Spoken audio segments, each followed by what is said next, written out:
Shehbaz Sharif enter అయ్యారు అక్కడికి. Shehbaz Sharif enter అయిన తర్వాత లాభం లేదు, ఇక వీళ్ళిద్దరూ ఒక దగ్గర ఉంటే ఇలా తిట్టుకుంటారు, బహుశా అది దాడో వరకు వెళ్ళిపోతుందని చెప్పి అప్పుడు పాకిస్తాన్ కలుగు చేసుకుందని చెప్పి వినిపిస్తున్నమాట. వెంటనే అక్కడి నుంచి కలుగు చేసుకున్న పాకిస్తాన్ ఇద్దరిని కూడా సర్ది చెప్పే ప్రయత్నం చేసింది. డైరెక్ట్ టాక్స్ కాకుండా ఇండైరెక్ట్ టాక్స్కి ఇటు పాకిస్తాన్ పూనుకుంది.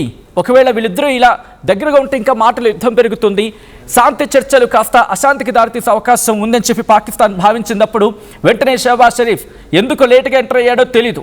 ఎందుకంటే మధ్యవర్తిత్వం వహించినప్పుడు లేటుగా ఎంటర్ కాకూడదనే విషయం షహబాజ్ షరీఫ్కి తెలియాలి.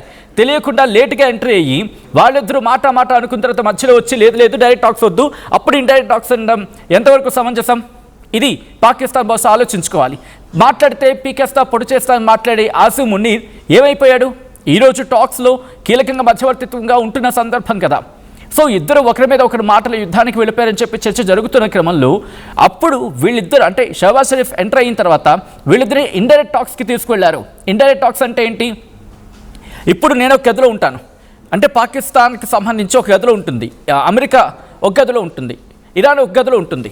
ఫర్ సపోజ్ నేను జస్ట్ నార్మల్గా చూపించే ప్రయత్నం చేస్తున్నాను.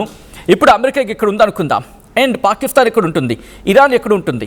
అంటే ఇక్కడ మీడియేటర్గా కాకుండా జస్ట్ మెసెంజర్లా, అంటే ఒక టెక్స్ట్ ఒక విధంగా చెప్పాలంటే ఇరాన్ చెప్పేది అమెరికాకు చెప్పాలంటే పాకిస్తాన్ వేరే నుంచి ఇన్ఫర్మేషన్ తీసుకొని ఇక్కడ డిస్కషన్ చేసుకుంటే పెద్దల పంచాయతీలాగా ఆ పాయింట్స్ ప్యూరిఫికేషన్ చేసుకోవడం, లేకపోతే వాటిని కొలికి తీసుకొచ్చే ప్రయత్నం చేయడం. ఆ ఇన్ఫర్మేషన్ని ఇటు అమెరికాకు చేరవేస్తుంది.